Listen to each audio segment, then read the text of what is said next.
Hey, how are you? Thank you for taking the time to chat with us. Yeah, of course. I loved this season. First and foremost, it was really scary. I was very terrified. So from a scale 1 to 10, how would you say how scary it was? To film or like to watch? Both. I would say like when we were filming, we had actually like a lot more fun than it looks like we did. And to watch, I mean, it is pretty scary. It's like out of 10, I mean, I don't know. It's a pretty, if you don't like horror, it's up there. It's like not, 8, 9, 10 kind of thing. Yeah. So talk about behind the scenes. Any fun moments that you want to share with us?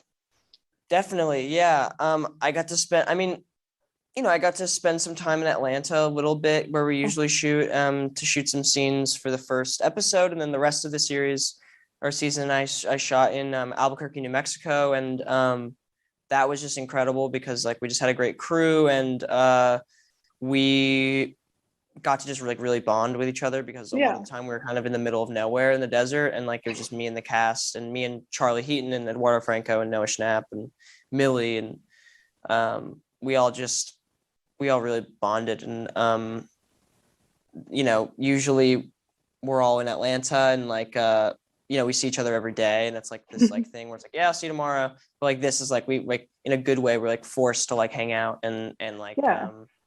in a really awesome way.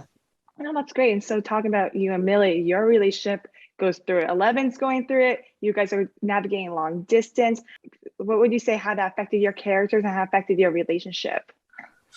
um I think it definitely has affected our relationship. I think like there's a lot of things that I think they both have to learn about themselves this season, 11 and Mike, and about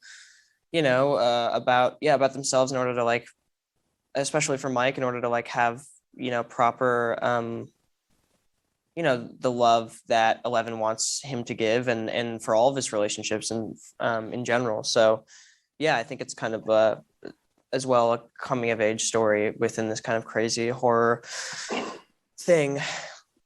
Yeah, so we see the cast very much maturing, and you guys are tackling another terrifying monster, high school. So, how is navigating that part of your character? Um, yeah, I think Mike is just trying to find his way and trying to find his own kind of friend group, and he finally settles and finds a group that he really identifies with, and it's taken a while. And yeah, I think he's happy that he has people to kind of call his own. Yeah, definitely. I also, since we know Stranger Things is ending season 5, there's been lots of talks about spin-offs. So, if you were to pitch a spin-off, what would you want to do? Yeah, it's a good question. I'm not sure. I think the world of Stranger Things is so uh vast and big. Like the mythology, and you can kind of get away with a lot because there's so many alternate kind of the upside down being kind of an alternate dimension and the backstory. I mean, I don't know if I'd ever do maybe in like 10, 15 years or something, if Netflix wants to have us all back and do like a sequel or whatever, that'd be great. Oh, But that'd as be far as great. spin-offs, yeah, as far as spin-offs go, I'm not really sure. I think like after 5, I think the whole point of season 5 is for the Hawkins kind of our story to kind of take its final whatever bow and end in a proper way. So yeah, I'm not sure. Maybe you would go somewhere else that isn't Hawkins. I loved watching the season. I was very terrified. I thought psychologically and lots of horror elements. I just want to say thank you so much. And for all of it, it was such a great season. I know the fans will love it. Thank you so much. Bye. And so nice talking to you. Bye.